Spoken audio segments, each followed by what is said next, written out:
Now, we know that Europe is stepping up. UK Prime Minister Keir Starmer has announced a 4-point plan to work with Ukraine to end the war and defend Ukraine from Russia. Now, Starmer provided a $2 billion loan for military aid. He's revealed that he's willing to partner with European support to establish a coalition of the willing to defend Ukraine, but claims that the UK is prepared to put boots on the ground and planes in the air. So this is a completely different strategy. And so how is this really going to achieve peace when we're talking about deploying troops? Well, I think Starmer, like a lot of European leaders, is adopting this hold me back posture. I think deep down he knows that Europe can't really go it alone, and he's basically counting on the support of the US to do this. But he knows the US won't go in there with him, so he's able to say what he wants with no real downside to it.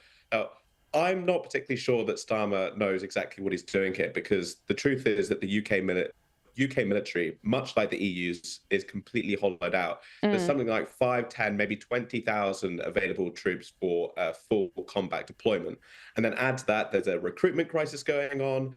And I'm not even sure how many planes it can put in the air, even if it did want to. So again, I wouldn't be too optimistic or bullish about prospects if it does want to go that way. Yeah, absolutely. I think that's something that's far easier said than done. Now, I'm sure many Americans are pleased to see Europe stepping up to defend its own continent, but Trump is essentially calling Europe out for the money it's been sending to Russia throughout the war for buying energy. Now, despite a range of sanctions against Russia, EU imports of Russian energy in particular remain largely unchanged. In fact, imports of Russian fossil fuels last year was more than the $18 billion of financial aid that was sent to Ukraine. So several years ago, Donald Trump warned Germany and other NATO nations for paying for Russian energy, yet asking for America to defend them against Russia. Here's this clip. It's very sad when Germany makes a massive oil and gas deal with Russia, where you're supposed to be guarding against Russia, and Germany goes out and pays billions and billions of dollars a year to Russia. So we're protecting Germany, we're protecting France, we're protecting all of these countries. And then numerous of the countries go out and make a pipeline deal with Russia, where they're paying billions of dollars into the coffers of Russia. So we're supposed to protect you against Russia, but they're paying billions of dollars to Russia, and I think that's very inappropriate. And the former chancellor of Germany is the head of the pipeline company that's supplying the gas. Ultimately, Germany will have almost 70% of their country controlled by Russia with natural gas. So you tell me, is that appropriate? I mean, I've been complaining about this from the time I got in. It should have never been allowed to have happened. Many people laughed at Donald Trump for saying this at the time, but James, this is really a factor in all this, that the EU is spending billions on Russian energy. And that wasn't the only time that German diplomats laughed at Trump. He made a similar warning in 2018 at the UN, and he said that you're all buying Russian gas, why on earth are you doing this? And they just sat there and laughed at him, and it was really characteristic of that sneery tone that German liberals and European liberals took towards Trump in his first term, even though he was exactly right.